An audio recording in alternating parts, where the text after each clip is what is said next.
we're really excited about what next year is going to bring in regards to sales and just market activity. Matt, thanks for joining us for our December 2025 property market update. Thanks for having us. So there's quite a bit to go on, obviously, about the budget, but before we get to that, let's kick off with sales and just what we've seen in the market last month in November. Yeah, so November was, I would say, surprisingly strong because of obviously having the budget and all that sort of uncertainty surrounding it. But actually, when you look at November 2024 as well, we had a very strong month then. I think sometimes we can be tricked into thinking, oh, we're having the run up to Christmas, and with that budget added this year, we thought, oh, it could be quiet. But we actually had a very, very strong sales month across all the area in Cambridgeshire. Maybe a bit surprising given that we did have the budget coming up, because often we do see people kind of hold back.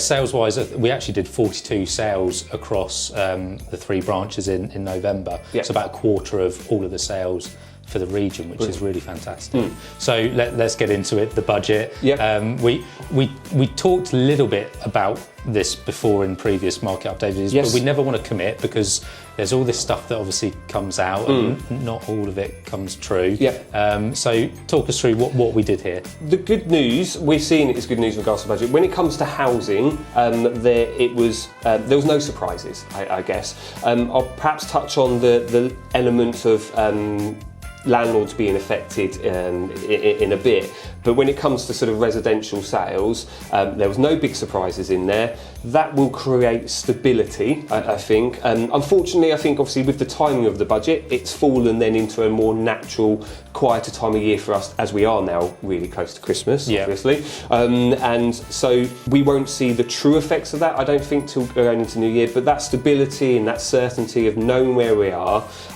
We have obviously the rumoured Bank of England interest rate cut coming on the 18th of December, so that's sounding like that's going to be dropped again as well. You combine all of that, then obviously a typical New Year sort of spike as well. We're really excited about what next year is going to bring in regards to sales and just market activity. It's about time, after all these sort of ups and downs, to have that stability, people know where they stand and be able to focus on getting a move done.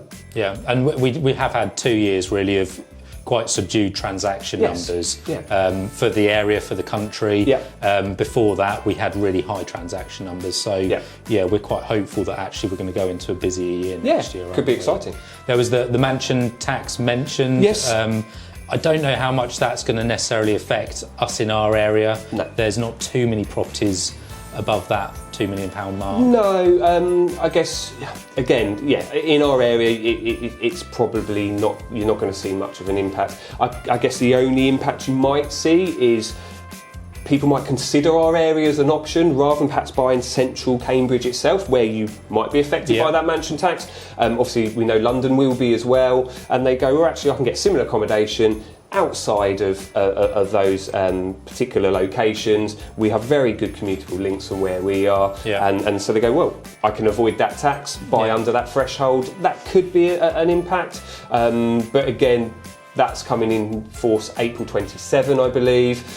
So again, we'll be able to advise going forward if we do see that impact. Just the number of transactions that we see in our patch is so low. So I had a look at the last 12 months, and out of just over 2,000 sales, there were 2 residential properties that sold above that £2 million mark. So it is such a small proportion. So that's kind of sales. Let's talk about rentals. So who's affected there? So landlords will be affected, obviously, with the main point here is the 2% increase in regards to property income, basically. Whether that will also hoover up people that own these properties in limited companies as well, because that's covered with the dividends 2% increase as well.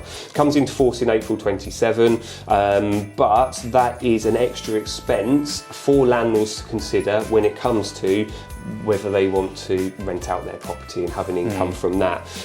You combine that with the sort of renters reform bill and all that legislation coming in, which we've touched on in previous videos. I do believe ultimately that will have a percentage of landlords considering whether they want to continue owning investment properties and second homes, and weighing up that balancing act, I guess, is a way of looking at it. Unfortunately, I actually think it will probably be the tenants that will suffer from that, because it will probably naturally mean rents increase. That is what we've seen, isn't it? Historically, when costs go up for landlords, that usually supply and demand. If you haven't, some landlords decide that they no longer want to proceed with renting their property. Well, the demand's not going away. The supply will drop, so that will naturally push up rents. And then again, if landlords need to sort of recoup some extra costs that they might be experiencing, again, we're only talking about what we've seen in the past, but naturally that's filtered through to the rents increasing.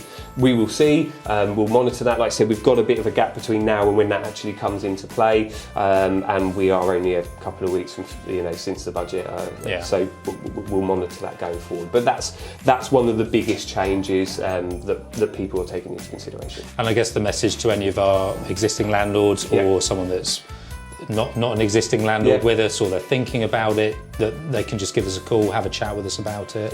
We're digesting all this information, a bit like we've done with Renters Reform News as well. It's kind of like, look, come and have a chat with us, come and speak to us. We'll provide advice and different things that you need to consider. We mentioned last month about the New Year launch. We did. So we're kind of gearing up to that. Do you want to talk us just a little bit about what that is, how people can get involved with that? Yeah, so the New Year launch is something that we've done successfully for a few years now. And ultimately what it is taking advantage of heightened activity surrounding sort of the New Year period, and us having a bit of a campaign to sort of push properties out to people that are wanting to get on the market in the new year.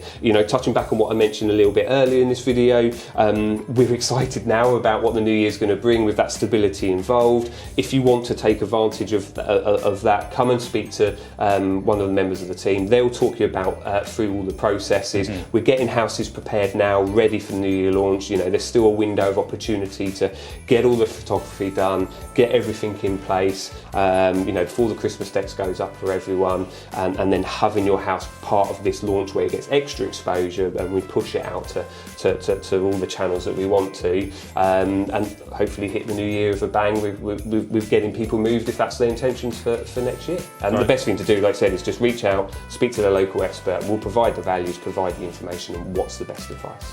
And I guess for those that are looking for properties, so the launch is going to start in our Property Premier group, which is on Facebook.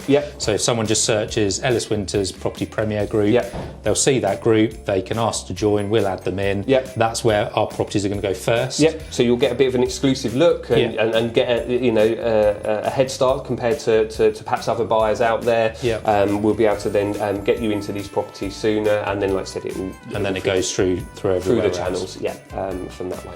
And I think if people have made it this far in the video, it's worth mentioning the competition that we're running, because they can potentially win some nice chocolate stuff. So a Christmas competition we've got running on social media. There's a post on there regarding the competition. You simply have to like, share, and add a comment to what you would do with the prize, and you'll be entered into the competition, and you could be a lucky winner of a chocolatey prize. Great. Thanks for joining me, Matt. No trouble at all. Thank you for having me.